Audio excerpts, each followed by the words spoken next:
വാഴ്ത്തി സ്തുതിക്കുമെന്നും ഞാൻ എൻ്റെ താഴ്ചയിലോർത്തൈസനെ. വാഴ്ത്തി സ്തുതിക്കുമെന്നും ഞാൻ എൻ്റെ താഴ്ചയിലോർത്തൈസനെ.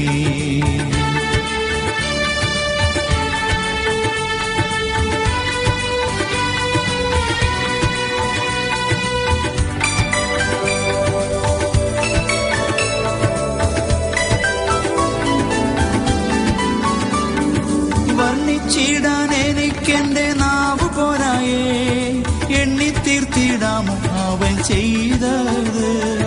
വർണ്ണിച്ചിടാൻ എനിക്കെന്റെ നാവ് പോരായേ, എണ്ണിത്തീർത്തിടാമോ അവൻ ചെയ്തത്. ആയിരമായി സ്തുതിച്ചിടുന്നേ, ആനന്ദഹസ്തങ്ങളെ ഉയർത്തി. ആയിരമായി സ്തുതിച്ചിടുന്നേ, ആനന്ദഹസ്തങ്ങളെ ഉയർത്തി.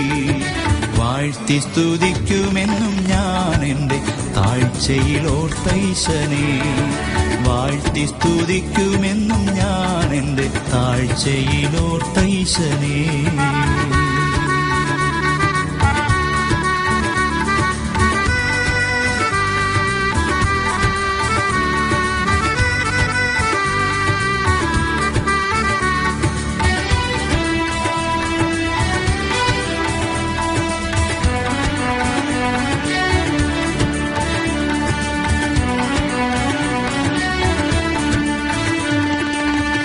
ശാപരോഗമായതെന്റെ ഭീതിയാൽ നാശഗർത്തത്തിൽ പതിക്കും നേരത്തിൽ. പാപശാപരോഗമായതെന്റെ ഭീതിയാൽ നാശഗർത്തത്തിൽ പതിക്കും നേരത്തിൽ.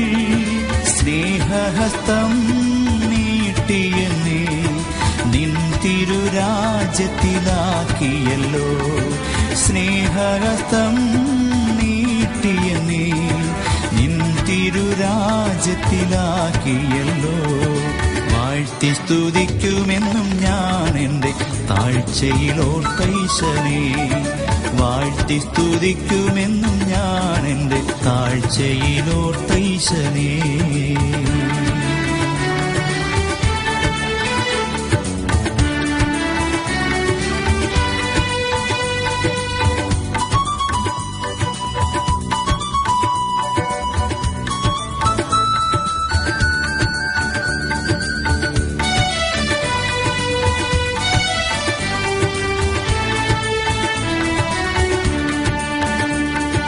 ചേറ്റിലല്ലയോ കിടന്നതോർത്തു നോക്കിയാൽ നാറ്റമല്ലയോ വമിച്ചതെൻ ജീവിതം. ചേറ്റിലല്ലയോ കിടന്നതോർത്തു നോക്കിയാൽ നാറ്റമല്ലയോ വമിച്ചതെൻ ജീവിതം. മാറ്റിയല്ലോ എൻ ജീവിതത്തെ മാറ്റമില്ലാത്ത നിന്റെ കൃപയാൽ. മാറ്റിയല്ലോ എൻ ജീവിതത്തെ മാറ്റമില്ലാത്ത നിന്റെ കൃപയാൽ. വാഴ്ത്തി സ്തുതിക്കുമെന്നും ഞാൻ എൻ്റെ താഴ്ചയിലോർത്തൈസനെ. വാഴ്ത്തി സ്തുതിക്കുമെന്നും ഞാൻ എൻ്റെ താഴ്ചയിലോർത്തൈസനെ. ഇന്ന് രാവിലെയുള്ള ധ്യാനത്തിനായി എബ്രായ ലേഖനം 12-ാം അധ്യായം 3-ാം വാക്യം നമുക്ക് വായിക്കാം. നിങ്ങളുടെ ഉള്ളിൽ ക്ഷീണിച്ചു മടുക്കാതിരിപ്പാൻ പാപികളാൽ തനിക്ക് നേരിട്ട ഇങ്ങനെയുള്ള വിരോധം സഹിച്ചവനെ ധ്യാനിച്ചുകൊള്ളുവിൻ. എങ്ങനെയുള്ള വിരോധമാണ് എന്ന് 2-ാം വാക്യത്തിൽ രേഖപ്പെടുത്തിയിട്ടുണ്ട്. അതിങ്ങനെയാണ്: വിശ്വാസത്തിൻ്റെ നായകനും പൂർത്തി വരുത്തുന്നവനുമായ യേശുവിനെ നോക്ക്. തൻ്റെ മുമ്പിൽ വെച്ചിരുന്ന സന്തോഷം ഓർത്ത് അവൻ അപമാനം അലക്ഷ്യമാക്കി ക്രൂശിനെ സഹിക്കുകയും ദൈവസിംഹാസനത്തിൻ്റെ വലത്തുഭാഗത്ത് ഇരിക്കുകയും ചെയ്തു. നിങ്ങളുടെ ഉള്ളിൽ ക്ഷീണിച്ചു മടുക്കാതിരിപ്പാൻ പാപികളാൽ തനിക്ക് നേരിട്ട ഇങ്ങനെയുള്ള വിരോധം സഹിച്ചവനെ ധ്യാനിച്ചുകൊള്ളുവിൻ. ഇവിടെ എബ്രായ ലേഖന കർത്താവ് പറയുന്നതായ ഒരു കാര്യം, നമ്മുടെ ഉള്ളിൽ നാം ക്ഷീണിച്ച് മടുത്തു പോകുവാൻ സാധ്യതയുണ്ട് എന്നുള്ളതത്രേ. പലപ്പോഴും നമ്മുടെ ഉള്ളിൽ നാം ക്ഷീണിച്ചു പോകാം. അങ്ങനെ നാം ക്ഷീണിച്ചു പോകുന്നുവെങ്കിൽ അതോടനുബന്ധിച്ച് നാം മടുത്തു പോകുവാൻ സാധ്യതയുണ്ട്. നമ്മുടെ ജീവിതത്തെ തിരിഞ്ഞു നോക്കുകയാണെങ്കിൽ പലപ്പോഴും നാം ക്ഷീണിതരായി തീർന്നിട്ടുണ്ട് എന്നുള്ളത് കണ്ടെത്തുവാൻ സാധിക്കും. ജീവിതയാത്രയിൽ നമ്മെ ക്ഷീണിപ്പിക്കുന്ന ഒരുപാട് കാര്യങ്ങൾ കടന്നു വരാനുള്ള സാധ്യതയുണ്ട്. സംഖ്യാപുസ്തകം 21-ാം അധ്യായത്തിൽ അതിൻ്റെ 4-ാം വാക്യത്തിൽ നാം വായിക്കുന്നത് വഴി നിമിത്തം ജനത്തിൻ്റെ മനസ്സ് ക്ഷീണിച്ചു എന്നാണ്. ഇസ്രായേൽ ജനം മിസ്രൈമിൽ നിന്ന് പുറപ്പെട്ടു വരുന്നതായ സമയത്തെ സംബന്ധിച്ചാണ് ഇവിടെ രേഖപ്പെടുത്തിയിട്ടുള്ളത്. മരുഭൂമിയിലൂടെ അവർ കടന്നു വരുമ്പോൾ വഴി നിമിത്തം അവരുടെ മനസ്സ് ക്ഷീണിച്ചു പോയി. എന്താ ഈ വഴി നിമിത്തം മനസ്സ് ക്ഷീണിക്കാൻ ഇടയായത്? സംഖ്യാപുസ്തകം 20-ാം അധ്യായത്തിൻ്റെ ആരംഭഭാഗത്തിൽ നാം കാണുന്നത് ഇസ്രായേൽ ജനം സീൻ മരുഭൂമിയിലെത്തി. ജനം കാദേശിൽ പാർത്തു. അവിടെ വെച്ച് മിരിയാം മരിച്ചു. അവിടെ അവളെ അടക്കം ചെയ്തു. അത് അവരെ സംബന്ധിച്ചിടത്തോളം അവർക്ക് വളരെയധികം ഭാരമുണ്ടാക്കിയതായ ഒരു കാര്യമായിരിക്കും. നമ്മുടെ ജീവിതയാത്രയിൽ പലരും നമ്മെ വിട്ടുപിരിയുന്നത് നമ്മുടെ മനസ്സിനെ വല്ലാതെ ക്ഷീണിപ്പിക്കുന്നതായ കാര്യമാണ്. ഒരുപക്ഷെ നമുക്ക് താങ്ങാനാവാത്ത ഭാരമുണ്ടാക്കുന്ന, പ്രയാസമുണ്ടാക്കുന്ന, നമ്മുടെ മനസ്സിനെ വല്ലാതെ ക്ഷീണിപ്പിക്കുന്നതായ ഒരു കാര്യമായിട്ട് നമ്മുടെ പ്രിയമുള്ളവരുടെ വേർപാട് ഒരുപക്ഷെ നമുക്ക് അനുഭവപ്പെടുന്നു വരാം. തുടർന്ന് നാം കാണുന്നത് കാദേശിൽ വെച്ച് ജനത്തിന് കുടിപ്പാൻ വെള്ളമുണ്ടായിരുന്നില്ല എന്നുള്ളതാണ്. അവർ വല്ലാതെ ദാഹിച്ചു. ഈ 600,000 ആളുകൾക്ക് വെള്ളം കൊടുക്കുവാനായി അത്ര എളുപ്പമല്ല, അതും മരുഭൂമിയിൽ. അങ്ങനെ ജനം വല്ലാതെ വിഷമിച്ചു. ദാഹജലത്തിനായി അവർ വല്ലാതെ ആഗ്രഹിച്ചു. അവർ വല്ലാതെ ക്ഷീണിച്ചു. ഈ ചൂടേറിയ മരുഭൂമിയിൽ ദാഹജലമില്ലാതെ ഈ കുഞ്ഞുകുട്ടി ആബാലവൃദ്ധം ആളുകളും വല്ലാതെ വിഷമിക്കുന്നതായ ഒരു കാഴ്ചയാണ് 20-ാം അധ്യായത്തിൽ നമുക്ക് കാണുവാൻ സാധിക്കുന്നത്. അടുത്തതായി അവർ നേരിട്ടതായ പ്രശ്നം കാദേശിൽ കൂടെ ഒന്ന് നടന്നു പോകുന്നതിനെ സംബന്ധിച്ചുള്ളതായ ഒരാവശ്യമാണ്.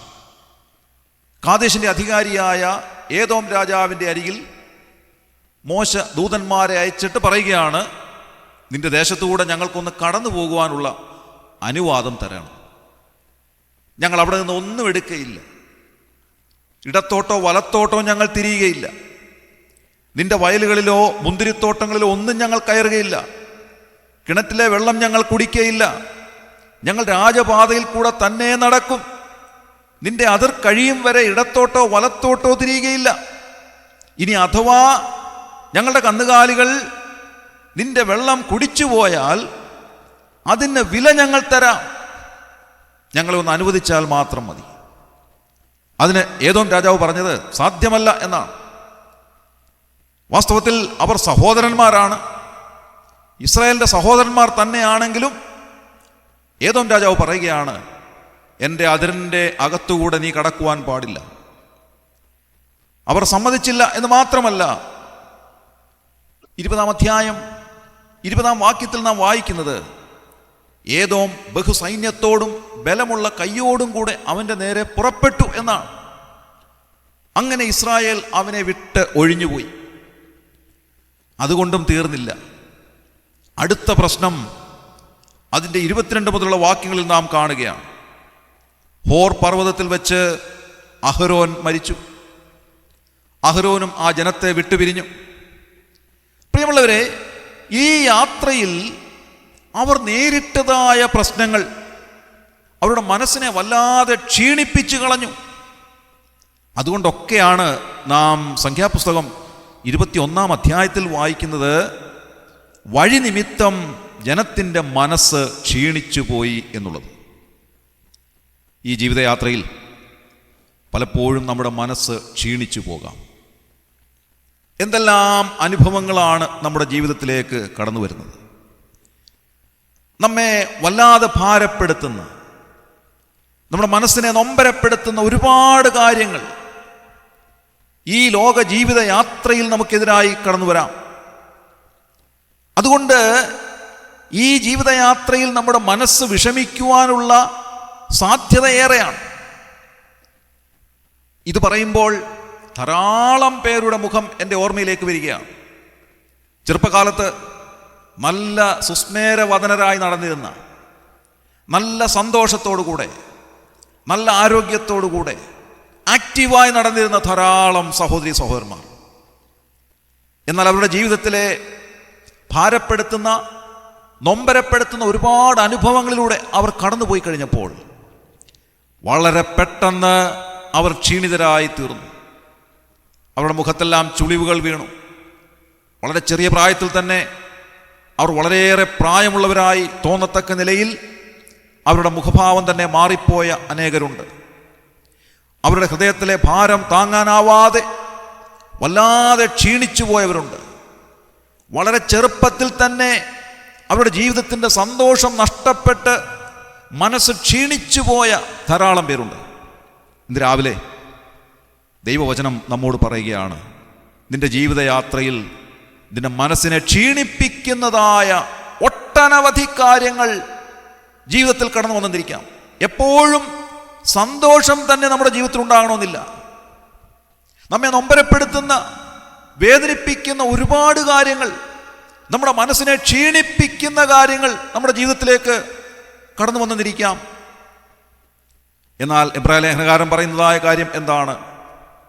നിന്റെ മനസ്സ് ക്ഷീണിക്കാതിരിക്കുന്നതിന് നീ ചെയ്യേണ്ടുന്നതായ ഒരു കാര്യം കർത്താവായ യേശു ക്രിസ്തുവിനെ നോക്കുക എന്നുള്ളതാണ്. വിശ്വാസത്തിൻ്റെ നായകനും പൂർത്തി വരുത്തുന്നവനുമായ യേശുവിനെ നോക്കുന്ന ഒരു വ്യക്തിക്ക് ഉള്ളിൽ ക്ഷീണിച്ചു മടുക്കേണ്ടതായി വരുന്നില്ല. നമ്മെ ധൈര്യപ്പെടുത്തുന്ന ഒരുവൻ, നമ്മുടെ മനസ്സ് ക്ഷീണിക്കുമ്പോൾ നമുക്ക് ധൈര്യം നൽകുന്നവൻ, പ്രത്യാശ നൽകുന്നവൻ, ആശ്വസിപ്പിക്കുന്നവൻ ഒരുവൻ മാത്രമാണ്. അത് നമ്മുടെ കർത്താവായ യേശു ക്രിസ്തുവാണ്. തൻ്റെ ഏകമകൻ്റെ ശവമഞ്ചത്തിൻ്റെ പിന്നാലെ പോയിക്കൊണ്ടിരുന്ന നയിൻ പട്ടണത്തിലെ വിധവയെ സംബന്ധിച്ച് നാം കാണുന്നുണ്ട്. അവരുടെ മനസ്സിൻ്റെ വിഷമം കാണുവാൻ നമുക്ക് കഴിയുമോ പ്രിയമുള്ളവരെ? ഈ ലോകത്തിലെ തൻ്റെ ഏക ആശ്രയമായിരുന്ന ഏക മകൻ അവൻ മരിച്ചു. അവൻ്റെ ശവമഞ്ചവുമായി പോകുന്നവരുടെ പിന്നാലെ ഏറ്റവും വലിയ വിഷമത്തോടുകൂടെ പോകുന്നതായ ആ മാന്യ സഹോദരിയുടെ മനസ്സിൻ്റെ വിഷമം ഒന്ന് കാണുവാൻ നമുക്ക് സാധിക്കുന്നു. അങ്ങനെ വല്ലാതെ കരഞ്ഞുകൊണ്ടാണ് അവർ പോകുന്നത്. ജീവിതത്തിലെ എല്ലാ ആശയും നശിച്ചുപോയി, എല്ലാ പ്രതീക്ഷയും അസ്തമിച്ചുപോയി.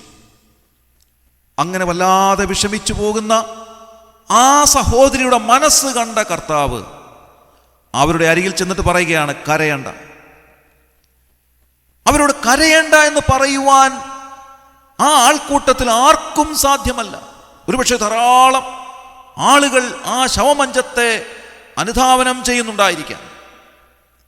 എന്നാൽ അവർക്ക് ആർക്കും ആ സഹോദരിയെ ആശ്വസിപ്പിക്കുവാൻ കഴിയുകയില്ല. എന്നാൽ കർത്താവ് അവരോട് പറയുകയാണ്, കരയണ്ട.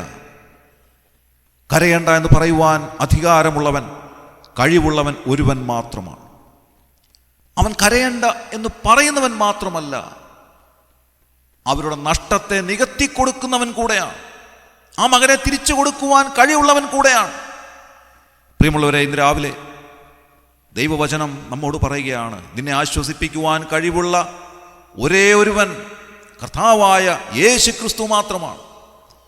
എൻ്റെ പ്രിയമുള്ളവരെ, ഇന്ന് രാവിലെ എൻ്റെ വാക്കുകളെ ശ്രവിക്കുന്ന ആരെങ്കിലും മനസ്സ് ക്ഷീണിച്ചിരിക്കുന്നവരായിട്ടുണ്ടെങ്കിൽ, ഒരുപക്ഷെ നാം മുൻപേ ചിന്തിച്ചതുപോലെ തങ്ങളുടെ പ്രിയമുള്ളവരുടെ വേർപാട് നിമിത്തമാകാം, അല്ലെങ്കിൽ ജീവിത യാത്രയിൽ, ഈ മരുഭൂയാത്രയിൽ നാം നേരിടുന്നതായ പ്രയാസ പ്രശ്നങ്ങൾ നിമിത്തമാകാം, അതുമല്ലെങ്കിൽ മറ്റുള്ളവരാൽ നേരിടുന്നതായ പീഡകൾ നിമിത്തമാകാം. ഏതെങ്കിലും ഒക്കെ നിലയിൽ നമ്മുടെ മനസ്സ് വല്ലാതെ വിഷമിച്ചിരിക്കുന്ന ആരെങ്കിലും ഇന്ന് രാവിലെ ഈ വാക്കുകളെ ശ്രവിക്കുന്നുവെങ്കിൽ കർത്താവായ യേശുവിനെ നോക്കുക. നിങ്ങളെ ആശ്വസിപ്പിക്കുവാൻ കഴിയുന്നവൻ, നിങ്ങളെ ധൈര്യപ്പെടുത്തുവാൻ കഴിയുന്നവൻ, നിങ്ങളുടെ നഷ്ടങ്ങളെ ലാഭമാക്കി തരുവാൻ കഴിവുള്ളവൻ, നിങ്ങളെ തലോടുന്നവൻ, നിങ്ങളുടെ കണ്ണുനീരൊപ്പുന്നവൻ, നിങ്ങളെ സഹായിക്കുന്നവൻ ആ കർത്താവായ യേശു മാത്രം. യേശുവിനെ ഇന്ന് രാവിലെ നോക്കുവാൻ നമുക്ക് സാധിക്കുമോ? എബ്രായ ലേഖനകാരൻ പറയുന്നുണ്ട്, കർത്താവായ യേശുവിനെ ശ്രദ്ധിച്ചു നോക്കുക എന്ന്. രാവിലെ ആ കർത്താവിനെ ശ്രദ്ധിച്ചു നോക്കാം. അവിടുത്തെ സന്നിധിയിലേക്ക് അടുത്തിയെല്ലാം അവിടുന്ന് നമ്മെ ഓരോരുത്തരെയും ആശ്വസിപ്പിക്കട്ടെ, ധൈര്യപ്പെടുത്തട്ടെ. നമ്മുടെ ജീവിതം ഒരുപക്ഷെ നിരാശാപൂർണമായി പോയിക്കൊണ്ടിരിക്കുന്നുവെങ്കിൽ അതിനെ സന്തോഷത്തിലേക്ക് നയിക്കുവാൻ ലോകപ്രകാരമുള്ള സന്തോഷമല്ല, അതിനേക്കാൾ ഉപരിയായി ആത്മീയമായ വലിയ സന്തോഷം നമ്മുടെ ജീവിതത്തിൽ നൽകിത്തന്ന്, ജീവിതത്തിന് അർത്ഥം നൽകിത്തരുന്ന, ജീവിതത്തിന് പ്രത്യാശ നൽകിത്തരുന്ന, പ്രതീക്ഷ നൽകിത്തരുന്ന ആ കർത്താവിൻ്റെ അരികിലേക്ക് അടുത്തു വരാം. ഇന്ന് രാവിലെ ഈ ദൈവവചനം നമ്മെ ഓരോരുത്തരെയും ആശ്വസിപ്പിക്കുമാറാകട്ടെ. നമ്മുടെ കണ്ണുകളെ അടയ്ക്കാം, പ്രാർത്ഥിക്കാം. വലിയവനായ ദൈവമേ, ഞങ്ങളുടെ സ്വർഗീയ നല്ല പിതാവേ, ഞങ്ങൾക്ക് നൽകിയ നല്ലതും വിശേഷതയേറിയതുമായ ഈ സമയത്തിനായി ഞങ്ങൾ നന്ദിയോടെ സ്തോത്രം ചെയ്യും. കർത്താവെ, പലപ്പോഴും ഞങ്ങളുടെ മനസ്സ് ക്ഷീണിച്ച് ഞങ്ങൾ മടുത്തു പോകുവാൻ സാധ്യതയുള്ളപ്പോൾ ഞങ്ങളെ ആശ്വസിപ്പിക്കുന്ന ഒരുവൻ ഞങ്ങൾക്കുള്ളതിനായി ഞങ്ങൾ നന്ദിയോടെ സ്തോത്രം ചെയ്യും. ഇസ്രായേൽ ജനം വഴി നിമിത്തം മനസ്സ് ക്ഷീണിച്ചതുപോലെ ഞങ്ങളുടെ മരുഭൂപ്രയാണത്തിൽ കർത്താവെ പലപ്പോഴും ഞങ്ങൾ ക്ഷീണിതരായി തീർന്നിട്ടുണ്ട്. ഇന്ന് രാവിലെ ഈ വചനം ശ്രദ്ധിച്ച ആരെങ്കിലും കർത്താവെ അവരുടെ മനസ്സ് വല്ലാതെ ക്ഷീണിച്ചിരിക്കുന്നുവെങ്കിൽ അവിടുത്തെ ദിവ്യമായ ആശ്വാസം അവർക്ക് നൽകണമേ എന്ന് ഞങ്ങൾ അപേക്ഷിക്കുകയാണ്. ആരെങ്കിലും കർത്താവെ വല്ലാതെ ക്ഷീണിച്ച് മടുത്തു പോകുവാൻ ഇടയായിട്ടുണ്ടെങ്കിൽ അവരെ അവിടുന്ന് ആശ്വസിപ്പിക്കുകയും ധൈര്യപ്പെടുത്തുകയും ചെയ്യണം. കർത്താവെ, അവരുടെ മനസ്സിന് ധൈര്യം കൊടുത്ത്, പ്രതീക്ഷ കൊടുത്ത്, പ്രത്യാശ കൊടുത്ത് അവരെ ധൈര്യത്തിലേക്ക് കൊണ്ടുവന്ന് സന്തോഷത്തോടെ ജീവിക്കുവാൻ തക്കോണം അവരെ ബലപ്പെടുത്തണമേ കർത്താവെ. അവരുടെ ജീവിതത്തിൽ അവർ തനിയല്ല, അവിടുന്ന് അവരുടെ കൂടെ ഉണ്ടെന്നുള്ളത് അവർക്ക് ബോധ്യപ്പെടുത്തി കൊടുത്ത് അവരെ സഹായിച്ചാട്ടെ. അവിടുന്ന് അങ്ങനെ ചെയ്തതിനായി ഞങ്ങൾ നന്ദിയോടെ സ്തോത്രം ചെയ്യും. അവിടുത്തെ ദിവ്യമായ സമാധാനത്താൽ ഞങ്ങളെ നിറയ്ക്കുന്നതിനായി ഞങ്ങൾ നന്ദിയോടെ സ്തുതിക്കുന്നു. ഞങ്ങളുടെ പ്രാർത്ഥന അവിടുന്ന് കേട്ടതിനായി സ്തോത്രം. ഞങ്ങളുടെ കർത്താവിൻ്റെ രക്ഷിതാവുമായ യേശു ക്രിസ്തുവിൻ്റെ ധന്യമായ നാമത്തിൽ തന്നെ ആമേൻ.